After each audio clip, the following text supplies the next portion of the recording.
Right, we're nearly there. The last thing to do is get the Magtags working on this droid. Now, you probably saw the last time I attempted this using my old R2 dome, my old V1 Michael Badley dome on this droid, and it failed miserably. I was using Magtags that looked a bit like this.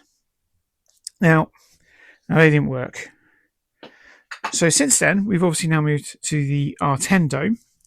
And the R10 dome, when I designed it, I had to extend the inner ring to stick out slightly more, just due to the way the dome is.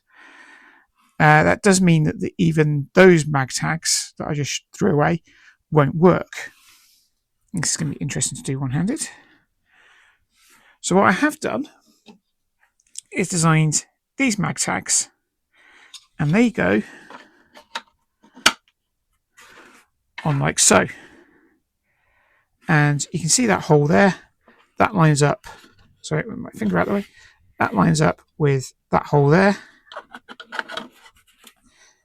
And then just screws through, and then you've got the two magnets in there, and then a screw in the middle, which just gives a bit of support. So essentially, that's all I'm going to do. I'm going to put two 10x5mm N52 neodymium magnets in there. There'll be a screw going through there. Screw and nut. The screw will be going in, and then the bolt will be in this side. And then just an M3 screw, just as far as it will go, but as long as it's flush to the top. I think it's a 10. Goes in there, and that's just to provide a bit of support for this bit, so it doesn't break over time. And yeah, so they're ready to go. Incidentally, these files will be added to my R10 listing on the Colts page. So if you've already downloaded the R10 file, you need to re-download it. If you download it from fresh, it'll be in there.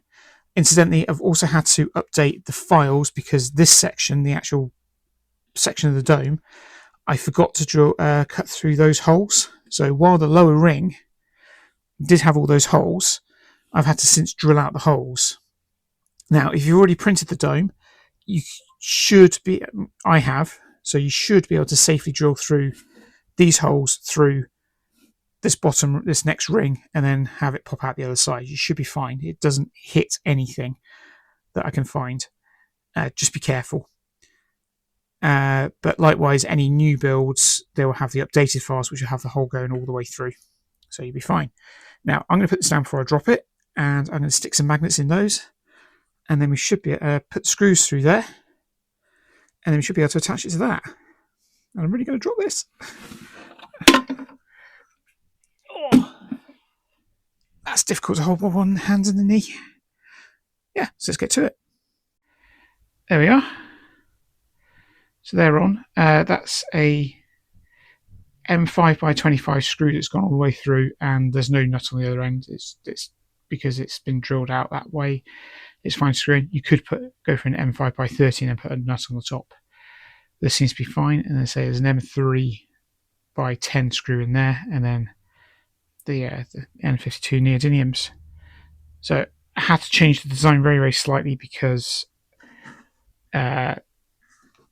this bit wasn't sat flush with this ring, and therefore the dome was sitting higher than I'd like it to. So it's been altered, but it's fine. It goes in, and I've already tested it, but I can't do this one-handed.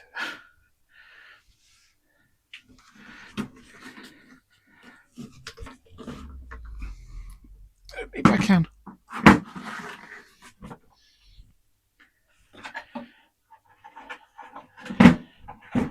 Maybe I can't.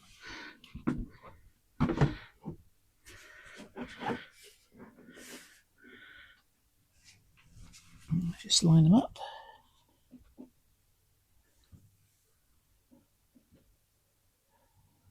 Where is it? There it is. There we go. That's on. And it's left about that much gap, which is probably more than I'd like. So potentially what I could do is grab one of the old ones.